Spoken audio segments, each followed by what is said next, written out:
Matrix, and welcome to Matrix. My name is Luni and I'll be assisting you to get all of your questions through to us.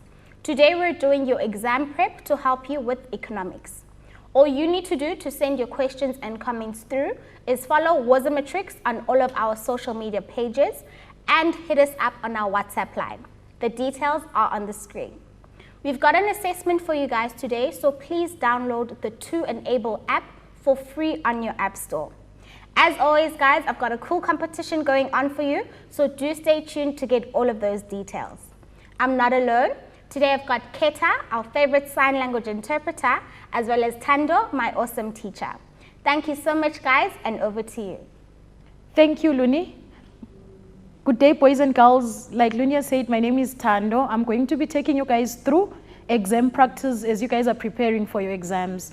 Today we are going to be tackling questions or some typical questions that you guys can expect when you guys sit for your final exams.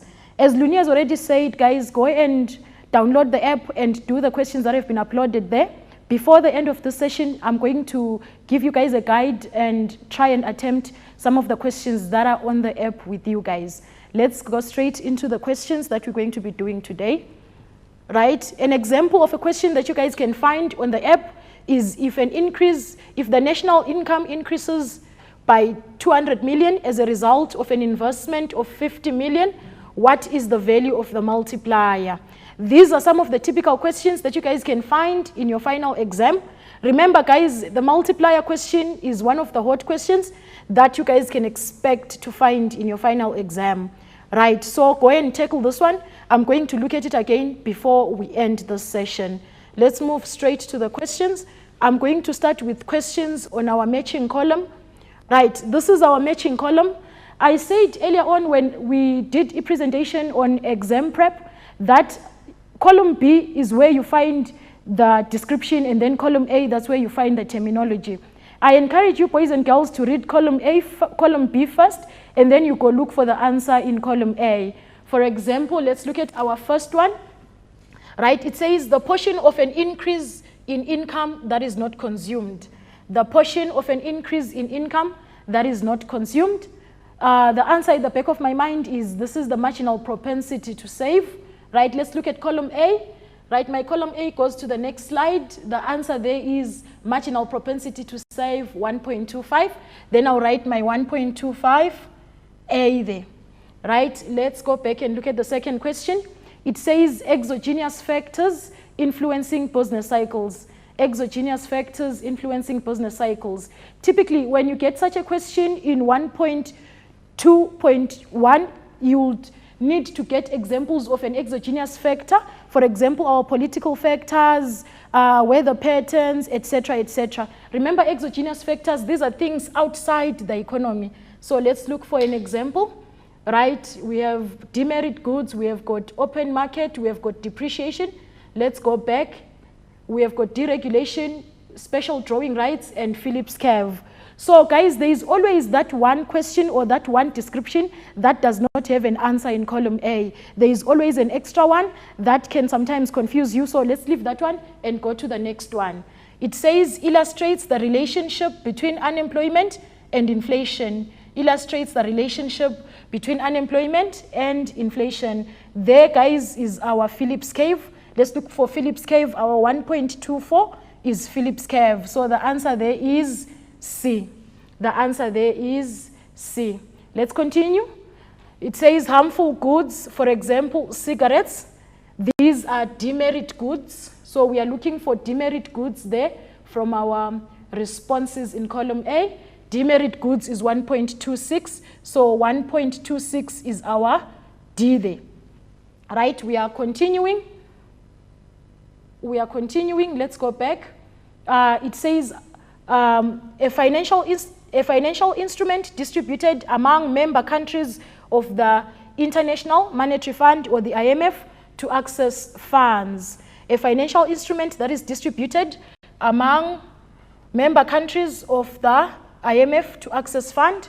That one is the special drawing right. We've got special drawing right under 1.23. So the answer there is 1.23 is E. Right? Let's continue to the next slide on our terminology. It says the weakening of a currency as a result of market forces. The weakening of a currency as a result of market forces.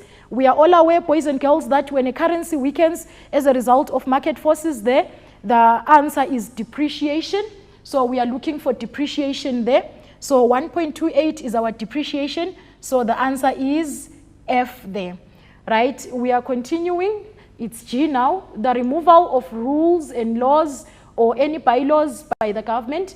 The removal of rules and laws or any bylaws by the government. The answer there is deregulation. Let's look for deregulation there. It should be there in the previous slide. Yes, we have it there on 1.22. So 1.22, let me check again. It's the removal, it's a G there. So let's go back. 1.22 is a G there. Right. We are continuing. It says all currencies of other countries in the possession of the South African Reserve Bank. All currencies of other countries in the possession of the South African Reserve Bank there. Our answer should be foreign reserves there. That's our 1.21. It's foreign reserves. So it's G. Our answer there is H. So our 1.21, the answer is H.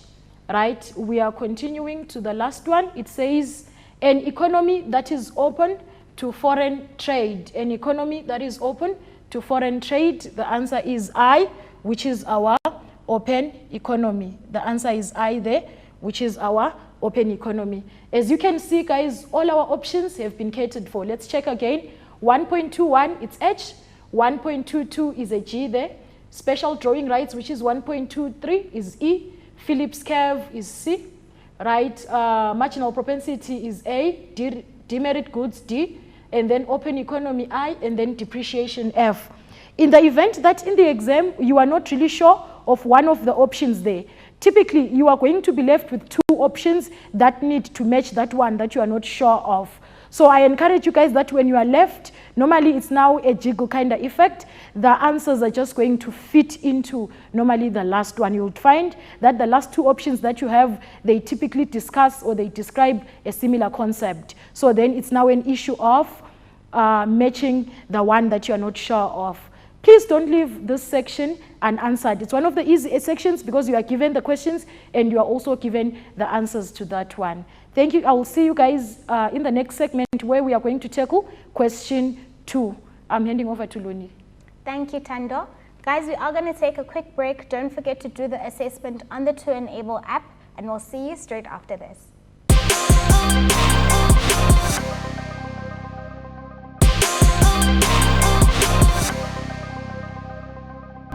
Welcome back from the breaks, Matric. If you have just joined us, we are still doing your exam prep to help you with the upcoming exam. If you're someone who's constantly running out of data, then this next competition is just for you. Wazo Matrix is bringing you the hashtag Wazo Winner competition, where 2 lucky matriculants stand a chance to win 2 gigs of data. All you need to do to enter is head on over to our Facebook page and all of the details will be there. Tando, thank you so much, and over to you. Thank you, Luni. Matriculants, we are continuing with our revision segment as we are doing our revision prep for paper 1. Right now, like I said, we are moving straight to question 2, where we are going to look at an analysis of a cartoon. Then we are going to attempt the questions. Right, there we have it, guys. I encouraged you guys earlier on to say before you attempt or before you sit for an exam, you need to be updated in terms of your current affairs. You need to know who is our governor, who is our minister of finance, what is the inflation rate, all things that affect the economy as a whole. For example, you are given a cartoon there.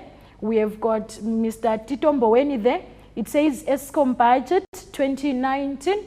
And then there is a dialogue there where he's saying, it looks like I'll have to revise the medium-term expenditure framework. So you are required to attempt questions from this or related to this cartoon.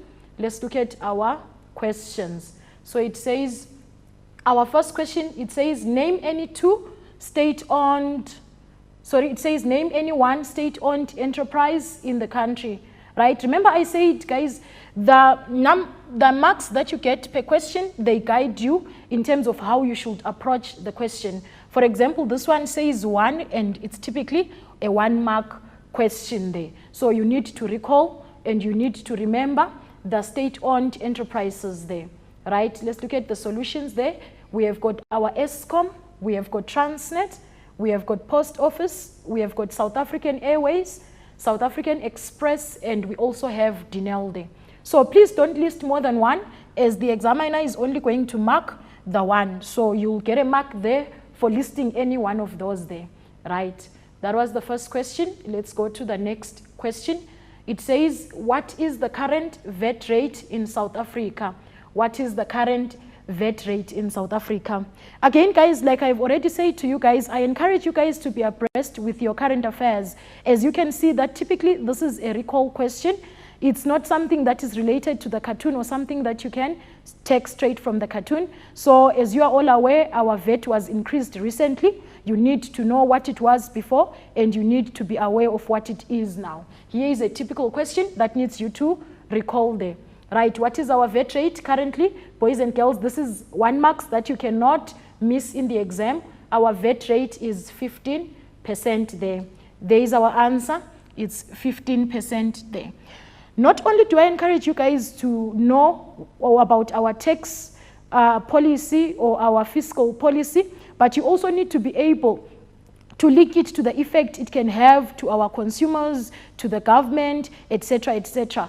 Example, typically, especially with this 15% VAT rate, the 1% increase, you might be asked in the exam to say what is the effect of an increase in VAT on consumers. Obviously, you know consumers are now going to be able to afford less goods and services, etc., etc. So you need to link and you need to be able to link that there. There is the cartoon once again to remind you what we are talking about. The next question says, briefly describe, right, the term medium-term budget policy statement. It's for 2 marks. Briefly describe medium-term budget policy statement for 2 marks there. Right, let's look at the answer there. It says the medium-term budget policy statement, it adjusts to changes in the economy since the main budget. It is based on the medium-term expenditure framework, which is our MTEF, and shares the developments to public policy that will shape the next and upcoming budgets. I'll take it again. The medium-term budget policy statement, it adjusts any changes in the economy since the main budget was uttered there. It is based on the MTEF and shares the developments on public policy that will shape the next and any upcoming budgets there. The mistake that a lot of you matriculants make is you guys confuse between the medium-term budget policy statement and the medium-term expenditure framework. Please have that key word or that one word that is able to make you be able to tell them apart. Typically, the difference or differentiating between the medium-term budget policy statement and also the medium-term expenditure framework is another typical 4 8-mark question where you as the learner might be required maybe to differentiate between the two. So you need also to keep note for that as you are studying. Right, let's go to the next slide, 2.24. It says, explain the relationship between the main budget and the medium-term expenditure framework. Explain the relationship between the main budget and the medium-term expenditure framework. The guide again is your mark allocation there, which is only 2 marks. So you need to briefly explain there. You don't have to go in detail. Right, again, there is our link. We are linking this to our cartoon there. Right, the answer is the main budget is guided by the medium-term expenditure framework, which estimates income and expenditure for a 3-year rolling period. So it says the main budget is guided by the medium-term expenditure framework, which estimates income and expenditure for a 3-year period.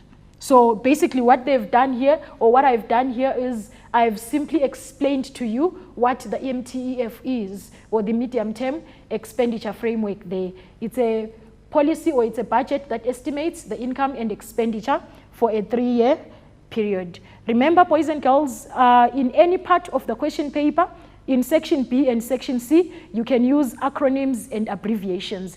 You are not allowed to use acronyms and abbreviations in question 1, especially in question 1.1.3 there. So anyway, in the paper, you are okay, you are allowed to use acronyms there, right?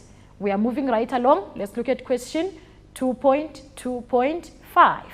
It says, what can the government do to solve the current financial challenges of state-owned enterprises? What can the government do to solve the current financial challenges of state-owned enterprises? Right? It's a 2 times 2, meaning to say you need a minimum of 2 points there to explain. Right, now let's go to the answer. Right, you should answer your question, or you should respond to your question in full. Right, the current financial challenges can be solved by. Then you begin to explain in full sentences, although you are writing in point form there. Number 1, you can ensure that the fiscal and monetary policy management is improved. So you need to show an improvement in the management of the fiscal and the monetary policy there. Right, number 2, ensuring that proper human capital is correctly sourced or obtained. What this point means, basically, boys and girls, is you need to ensure that there is competency in terms of people that are running our parastatals there. Right, let's continue. Number 3, you can talk about strengthening the internal and external audit control systems there to ensure that if ever there are any discrepancies, then they might be identified and correctly dealt with earlier. Number 4, changing management to ensure accountability there. In most cases, you find that in our parastatals, one of the problems there is accountability. So to ensure accountability, you can change management there. Let's continue. Right, so this is typically a 2-mark question, or this is typically a 4-mark question, so you need at least 2 points there to earn the full 4 marks. That was a typical 4-mark question. So now let's move on, boys and girls, and look at a typical 8-mark question that you guys can expect to find in the exam. We have got our 2.4 here, which says, use the graph. Use the graph. Let me just sort my pen out. It says, use the graph below to explain the impact of an increase in exports to China on the value of the rand. Let me take it again. Use the graph below to explain the impact of an increase in exports to China on the value of the rand. Like I said, boys and girls, typically this is an 8-mark question, so you need to be very thorough. Now, let's look at the graph.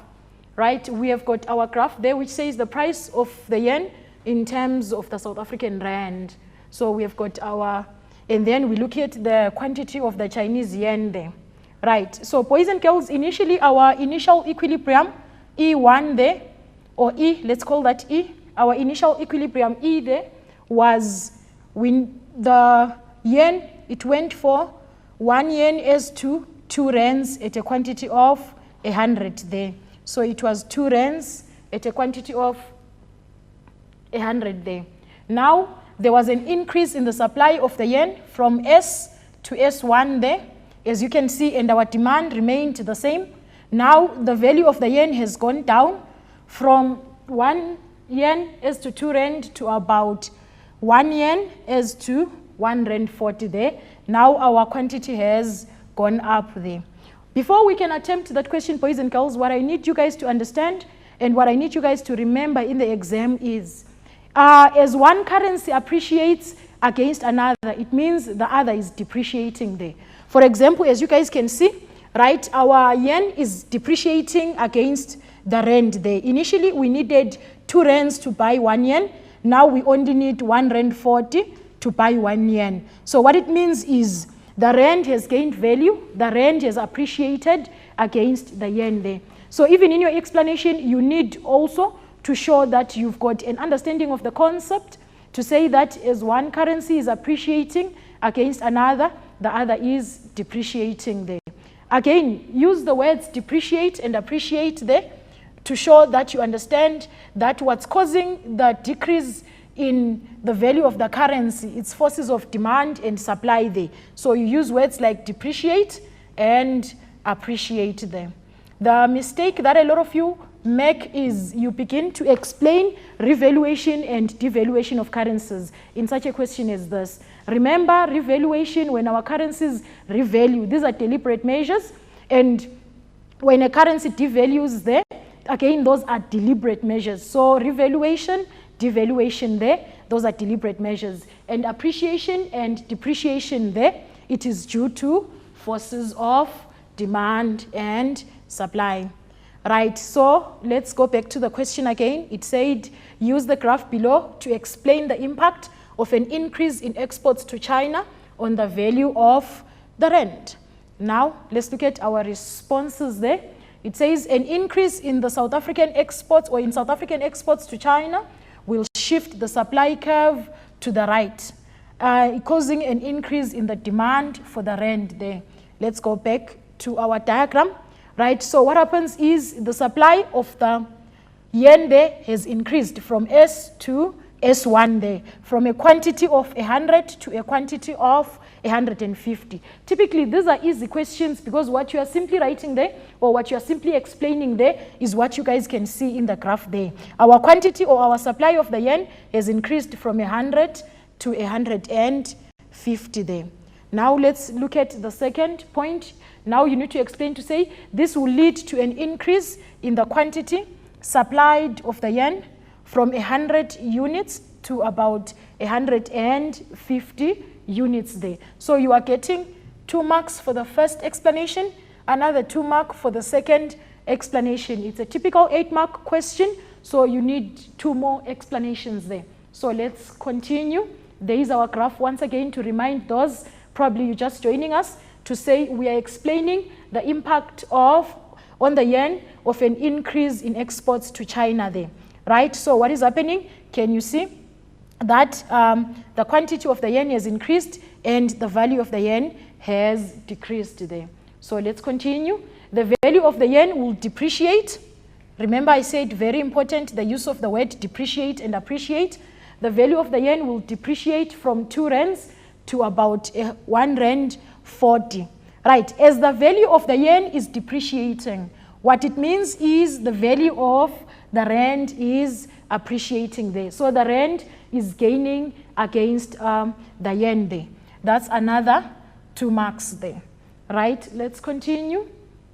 Right, again, can you see our yen, the value has decreased from 2 rands to 1 rand 40 there. Remember I said you're explaining what you are looking at there.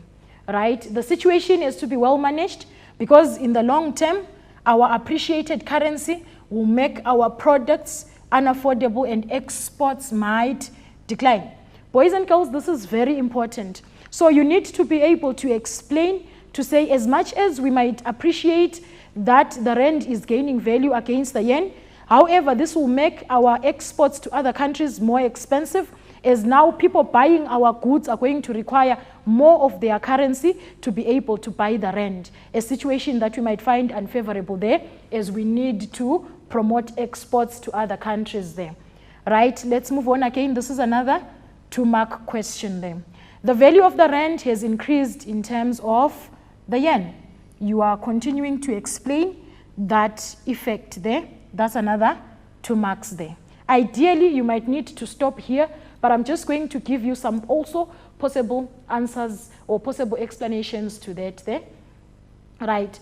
One thing that I need to also explain to you guys is normally we are used to, or we are accustomed to using the rand versus the US dollar, right? But in the exam, you can expect the comparison of our currency to all these other major currencies. We can look at the euro, we can look at other major currencies, especially as far as our trading partners are concerned, right? This is one of some typical questions that you can find there. Your explanation covers the full 8 marks there. Right, boys and girls, I encourage you guys to practice more typical 8-mark questions. You can find them on the Department of Education website in the previous exam questions. You can Google online, you can find preparatory exams from the different provinces so that you guys can be able and you are well prepared for the exam. That's it for this segment, boys and girls. I'll hand over to Luni to take us to the break. Thank you, Tando. Guys, we are going to take a quick break. Don't forget to enter the competition to stand yourself a chance to win data. We'll see you straight after this.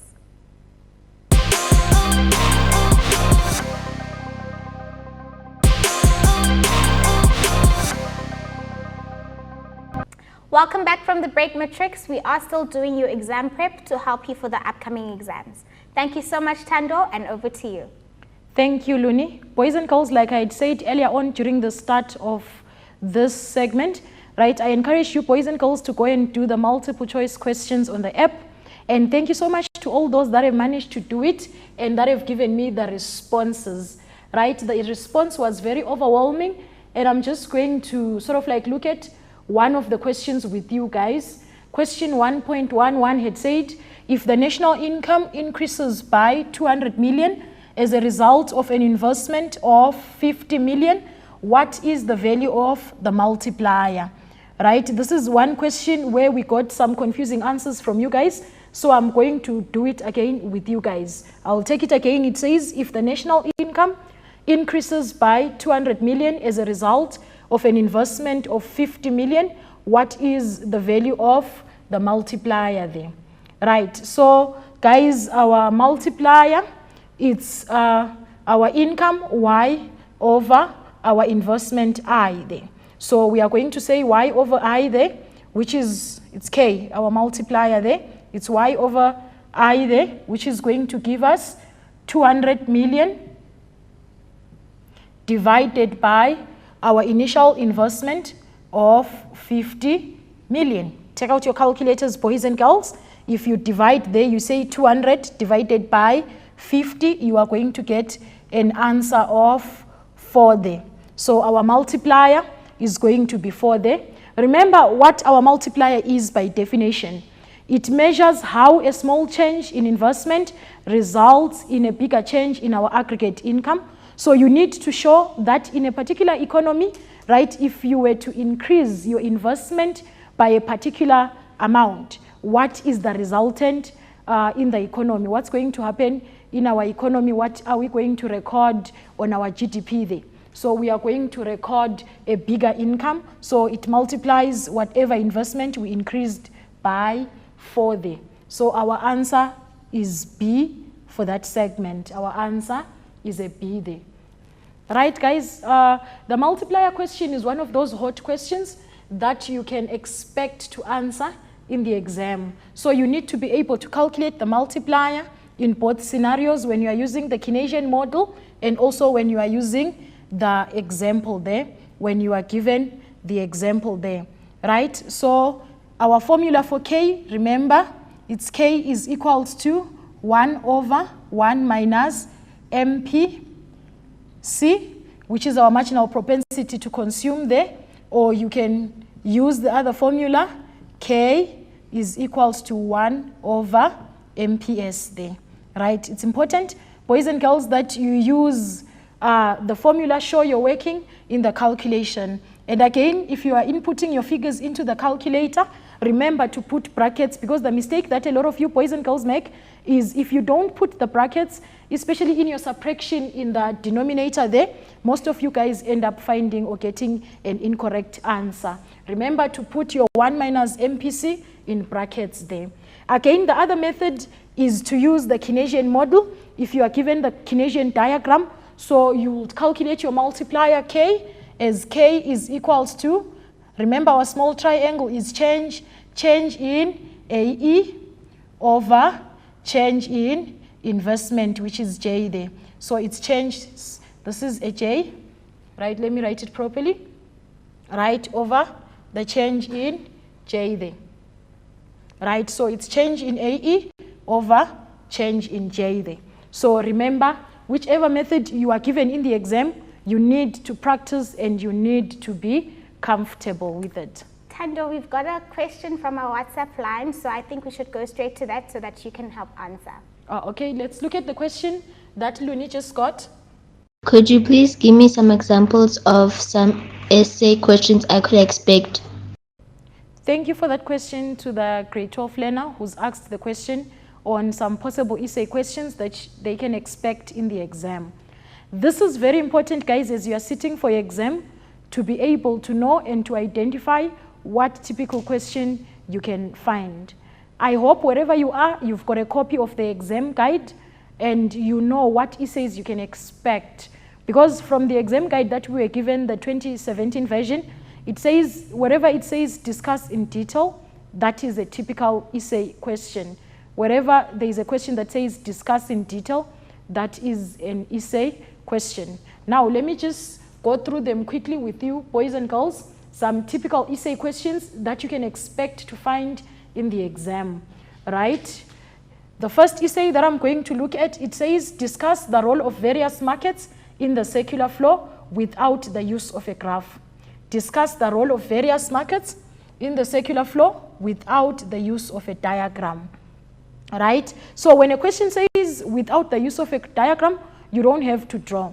What you are required to do in such a question like this, you are required to explain the different markets you can find in the circular flow. Here, boys and girls, you have to explain your product market, you have to explain your factor market, you have to explain your financial market, you have to explain your foreign exchange market. And you remember, boys and girls, in the financial market is divided into two. We have got our money market and we also have our capital market. Remember to explain your points in full and to give examples where necessary. Remember, your essay, it has a maximum of 8 marks that are attributable to examples and also headings. So remember to keep your headings and your examples identifiable there. Typically, when you get an essay on markets, a good additional part should be discuss or explain the multiplier concept with the aid of a well-labeled graph. Right, guys? Normally when they say with the aid of a well-labeled graph for such a question, you are not going to be given any figures, you are not going to be given a concept. All you need to do is you need to be able to draw your Keynesian diagram and to explain what the multiplier is, do your calculations for a maximum of 10 marks there. Right. I stress again, guys, the multiplier is a very important concept for purposes of your final exams in paper 1. Practice it, do past exam papers so that you are comfortable with it. Remember, your essay should have an introduction and a conclusion. And the conclusion is higher order, difficult. So the first essay is the one on markets. Let's look at the second essay. Discuss the use of the monetary and fiscal policy to influence demand and supply in smoothing out business cycles. Discuss the use of the monetary and fiscal policies to influence demand and supply in smoothing out business cycles. Guys, the other way that they ask this question is when they ask you about the new economic paradigm. So it's under the new economic paradigm. You need to be able to explain the fiscal and the monetary policy and how they are used out there to smooth out any business cycles, right? In such a scenario, boys and girls, it depends on what you want to attempt. For example, if we are experiencing an expansion in the economy, then you need to explain a contractionary fiscal and a contractionary monetary policy. If we are experiencing a contraction in the economy, typically we are looking at our recession and our depression, then you need to be able to explain an expansionary monetary and fiscal policy there. Remember, bullet or use point form there again. Then typically the B part of your essay for 10 marks would be something like, how has the Keynesian, in brackets, endogenous school of thought influenced business cycles? How have the Keynesian, or how has the Keynesian, in brackets, endogenous school of thought influenced business cycles? Right, you need to demonstrate your knowledge of what endogenous school of thought is. So you need to have an in-depth discussion on the use of the Keynesian model. Remember what the Keynesians argue. The Keynesians argue to say our economy is inherently unstable. When they say inherently unstable, it means it is in the nature of the economy to be unstable. As such, we need monetary and fiscal policy to fine-tune the economy there. So you need to explain and demonstrate your understanding of Keynesian there for 10 marks. So that's our essay number 2, right? Our essay number 3, it says discuss in detail various indicators used in forecasting there, right? If you get a question like this, boys and girls, this is an exciting question because they did not keep it. Normally you would find a question that says discuss economic indicators, right? But this one, it left it open, so there is a lot to discuss there. So you can look at your leading indicators, you can look at your lagging indicators, you can look at your extrapolation, you can look at all the examples of indicators that you can find out there. A good starting point would be to use previous exam questions or to use your mind the gap to check, because it gives you clearly the indicators, listing them and explaining them there. Remember to explain and to give examples there, right, for 26 marks. There is a lot that they can ask you as your B or your additional part of the essay there, so be open to what they've been asking in past exam papers. I think this question was there in 2018. Right, I'm not sure if we can expect it again, but just be on the lookout and be knowledgeable on it. Right, our 4th essay, it's under public sector. It says evaluate problems of public sector provisioning in South Africa. Evaluate the problems of public sector provisioning in South Africa there for 26 marks there.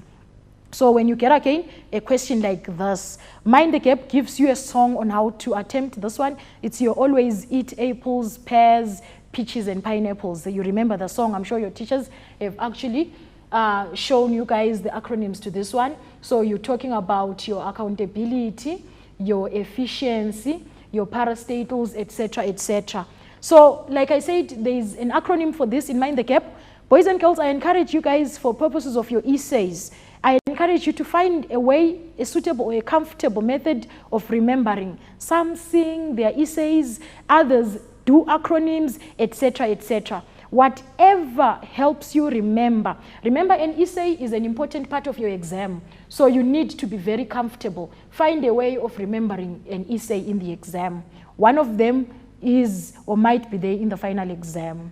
Then outline examples of problems with regards to public sector provisioning you have observed in your own community or elsewhere in South Africa.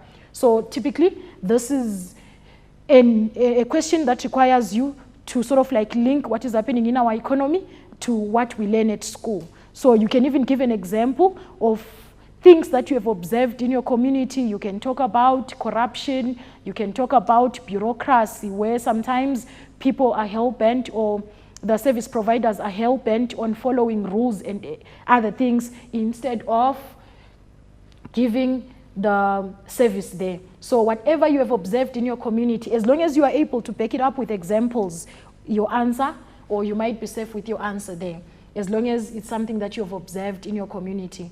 Then the next question that we have there is discuss the macroeconomic objectives of the state in South Africa's economy. So these are objectives of the state in South Africa's economy. Right, this one, guys, it needs you to be abreast with your current affairs.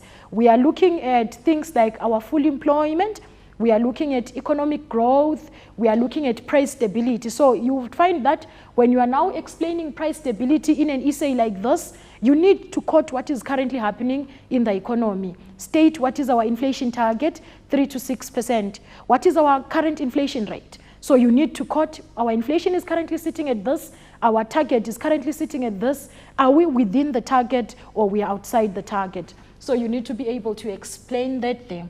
And then typically for additional part, you will find, evaluate the extent to which South Africa or South African government achieved these objectives now. Now you look at them one by one. Again, it's a current affairs kind of question, so you need to be able to link. What is our employment statistics sitting at? What is happening to our inflation rate? What is happening to our economic growth in terms of our real GDP, etc., etc. Then the final one is export promotion, import substitution. This one you might be asked to give reasons, methods, advantages, and disadvantages there. They normally are going to ask you either export promotion or import substitution. The 2019 paper had export promotion, so you might expect anything there. You might get import substitution, or export promotion might come again. Right, boys and girls, I encourage you to practice using past exam papers. Read instructions carefully. Don't over-answer the question. Manage your time, and I wish you guys nothing but the best. All the best, boys and girls. Over to you, Luni. Thank you, Tando. Matrix, we're wishing you everything of the best for the final exams. Please prepare yourselves well so that you can ace those exams. Send us any questions and comments that you may have so that we can assist as best as we can. Congratulations to all of our competition winners who will be announced on Facebook after the show. Don't forget you can get study material as well as check out our schedule on www.wazamatrix.co.za. If you missed any of the shows, guys, they are available on our YouTube channel. So do subscribe, give it a big thumbs up, and watch all of those shows that you've missed. But then from me, Luni, Keta, as well as Tando, thank you and goodbye.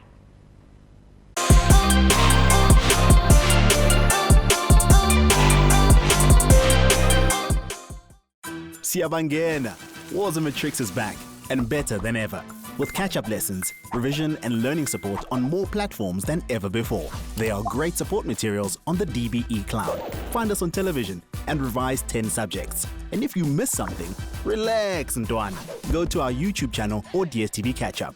Need help? Check out Vele, our Telegram-based chat platform where teachers are waiting to help you. Prefer WhatsApp? Send questions or voice notes to our Wazamatrix WhatsApp line. And that's not all. Want to test yourself? Check out the Matric Live app. Hey Matrix 2021, we've got you covered. Confused where to go? Visit the Wazamatrix website at wazamatrix.co.za. Wazamatrix.